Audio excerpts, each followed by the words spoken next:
I'm Brian Fowler, president of Blind Creek Resources Limited, listed on the TSX Venture Exchange, ticker symbol BCK. Blind Creek is focused in the Yukon, Northwest Territories, and British Columbia. The company's key property is the Blend Project, one of the largest undeveloped lead-zinc-silver deposits in Western Canada, plus plans to advance the recently acquired, fully permitted historic Engineer gold mine in the Atlan District of Northwestern BC. Check us out at blindcreekresources.com. Welcome to the Goddard Report. Comments made on the Goddard Report and TalkDigitalNetwork.com are an expression of opinion only. Here is Jim Goddard. My guest is Jordan Bateman, Communications Director for the Independent Contractors and Business Association. Welcome back to the show, Jordan. Hey, thanks for having me, Jim. And Jim, you and I both have colds, so this will be a crackly podcast for the world. If it was just a cold, I'd be so happy it was suspected pneumonia. Oh my gosh. Yeah, so you're playing hurt, I appreciate it. Oh yeah, it's I'm slowly getting better, and someday my lungs and brain will be back in shape again. Jordan, we have a new BC government, a new cabinet sworn in. Anybody there that you think will be good for business in your association? Yeah, no, this is going to be a tough one. So we need to take a step back and look at the dynamics of this first. I mean, 16 years, the NDP have been out of power. They've been coveting it. They almost won in 2013 and then had that monumental collapse. That certainly was devastating for them. So after 16 years, they are chomping at the bit, as they say, to get into power, to take things over and to do things their way. So there's not going to be much nuance from this group.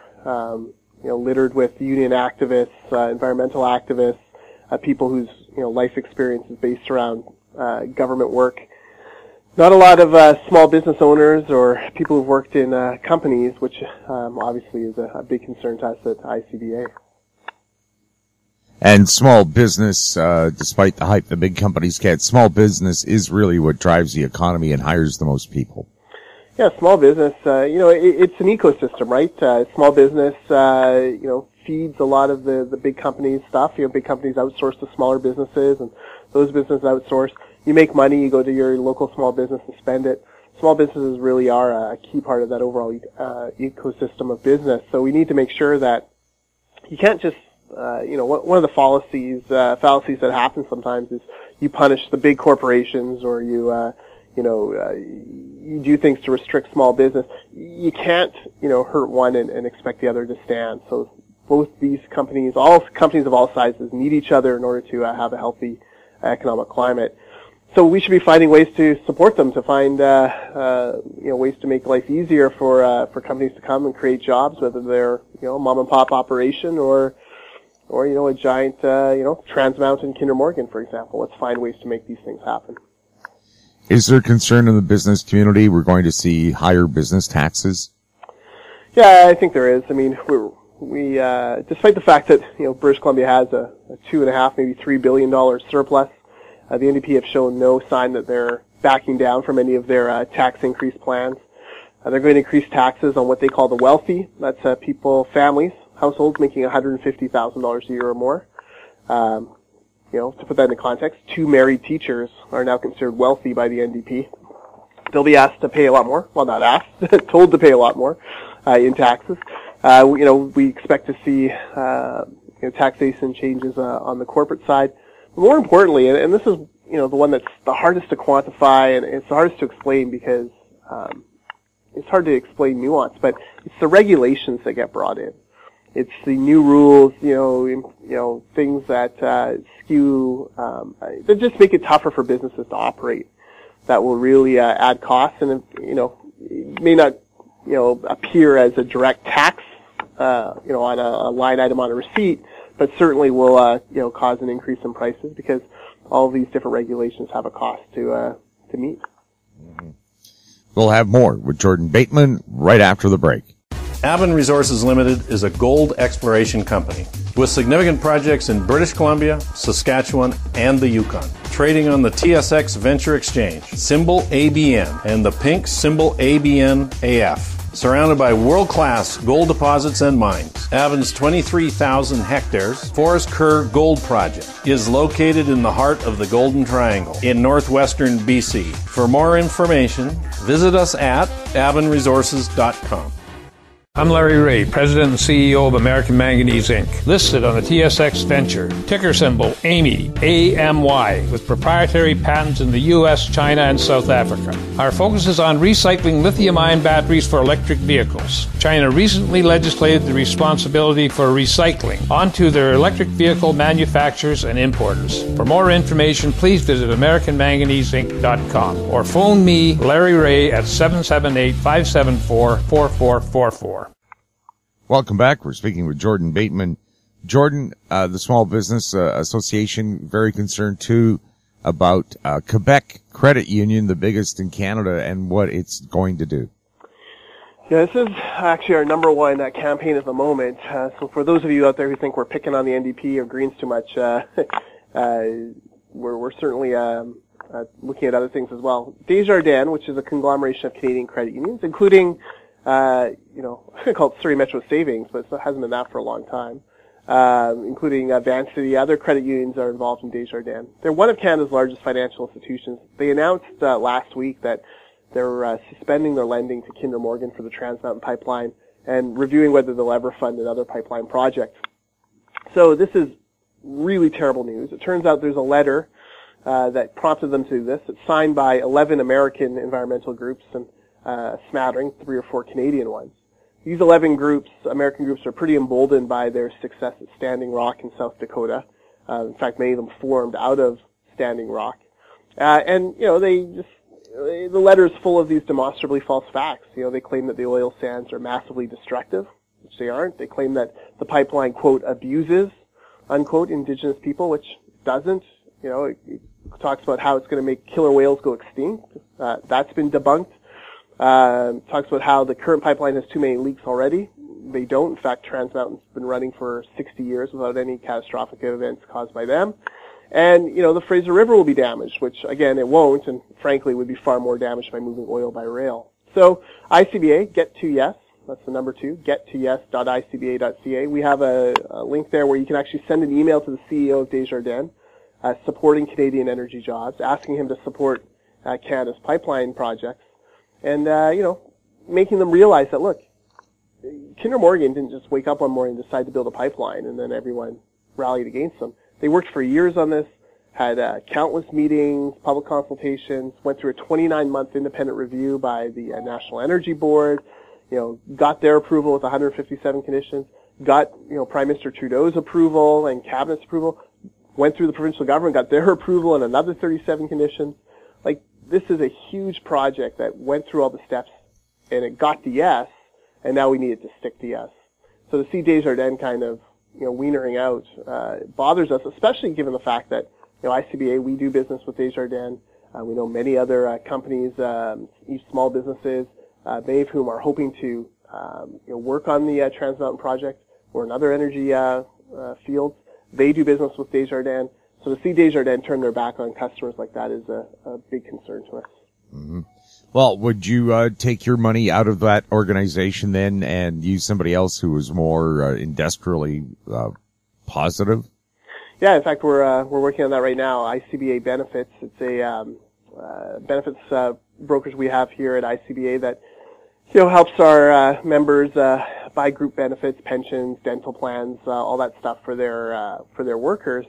We have, between $2 and $3 million worth of business we've placed with Desjardins, and we are now hunting down alternatives to move it out of that because we just can't, we can't look people in the eye who make their money in resource development and say, you should be spending money and helping the bottom line of a company that doesn't stand up for your industry. So we're hoping, look, the thing we're hoping here is that by getting the public involved, letting the CEO know that there's two sides to this coin. Support the people who actually do business with you and bring revenue to your company, not American environmental groups based in South Dakota or Minnesota or wherever else. We're hoping that we can convince them to take another look at Trans Mountain, fund it, and also back down from their plans on other pipelines. Well, how much business do these U.S. environmental groups do with Desjardins? Yeah, I'm betting not a lot. So, it's a perplexing decision business-wise. Big companies are very sensitive to social media pressure, so I think they're worried about that. Certainly, the letter from these environmental groups was very quite threatening language around protests and sullying their reputation, and basically pointing out that there'll be no excuses. They've been warned, and they're going to go after them. We want Desjardins to know, look, there's millions of people in Canada who rely on the responsible resource development industry for wages, for income, for business, and those people are going to stand up and support companies that support them. Just kind of give you a sense of it. 425,000 people work in the oil and gas sector in Canada. It's about $44 billion worth of investment just in 2017. And you talk about $15 billion a year in government revenues. I mean, the energy industry is vitally important to Canada, and certainly we're going to stand up for it and for the companies who work in it. Well, ironically, in Seattle, protesters are asking for an oil pipeline to their port so that they don't have to use rail cars, which are much more dangerous to the environment and to people. Just ask Quebec about that. Well, yeah, and that's the hypocrisy of it all, right? Like in some places, environmental groups oppose this stuff, and in other places they don't. They attack our Canadian social record, and yet, you don't see big protests in any of the Arab countries where, there's strong human rights abuses. So, it's perplexing to us why, well, it's not perplexing. We know why they pick in Canada. We know why, what the American vested interest is in choking out Canadian jobs and Canadian energy. But what we need to make sure is that Canada's standing up for itself in this. And look, Justin Trudeau was highly skeptical of these pipelines. In fact, some people believe he promised outright to groups that he would not approve the Kinder Morgan pipeline. He changed his mind because they got the yes. He looked at all of the checks and balances and he said, okay, this is a good project. He went ahead with it.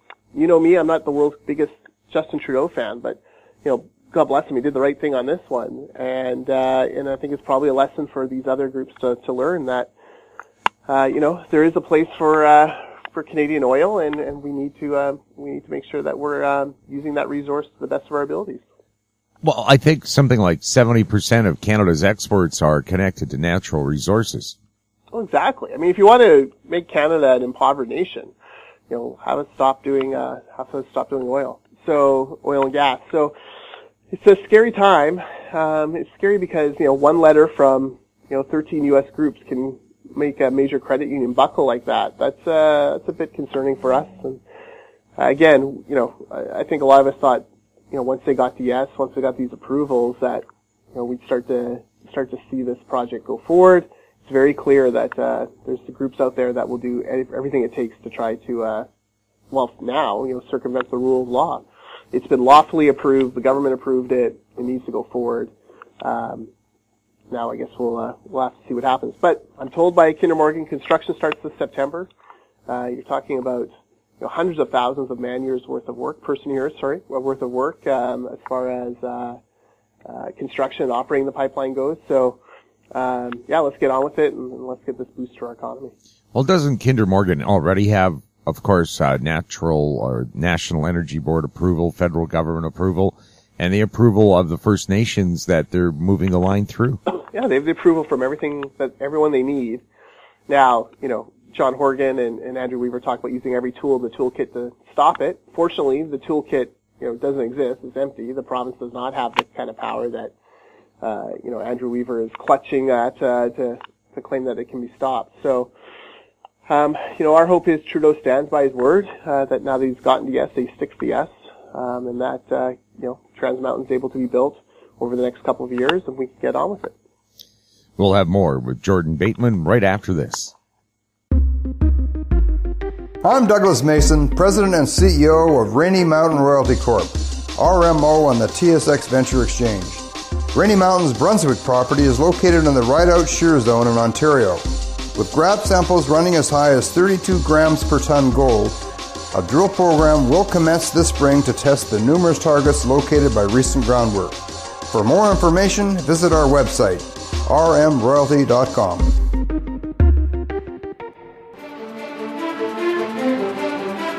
In Goddard we trust. Welcome back. We're chatting with Jordan Bateman, Communications Director for the Independent Contractors and Business Association. Jordan, the usual bloodbath in the provincial government with the switch in power, 9 deputy ministers let go. But one thing that was pointed out was that the deputy minister that looks after skills and training in BC was kept. Is that kind of continuity needed to make sure that we have a trained workforce? Well, continuity is good. You know, when new governments come in, they're going to replace a bunch of staff. That I think is pretty accepted by all of us. You know, certainly after 16 years, there would be a lot of mistrust of some of the people there. You know, I'm curious about some of the people they kept, and you know, I'm surprised at some they kept and some that went. But yeah, look, deputy ministers are professional public servants. They're at the top of the heap for a reason. You know, they carry out the wishes of the political masters, and when the master changes, they change their, you know, the political wishes that get carried out. So, no surprise there. I think for me, the bigger concern is, you know, seeing some of the people who have now, you know, been hired into Horgan's back room as far as the Premier's office. I mean, we've talked before about Jeff Meggs. They've gone very heavy on these Vision Vancouver people. There's Stephen Vodavine, who from the Executive Director of Vision Vancouver. He's now getting $94,500 a year to be a Minister Assistant in Tourism.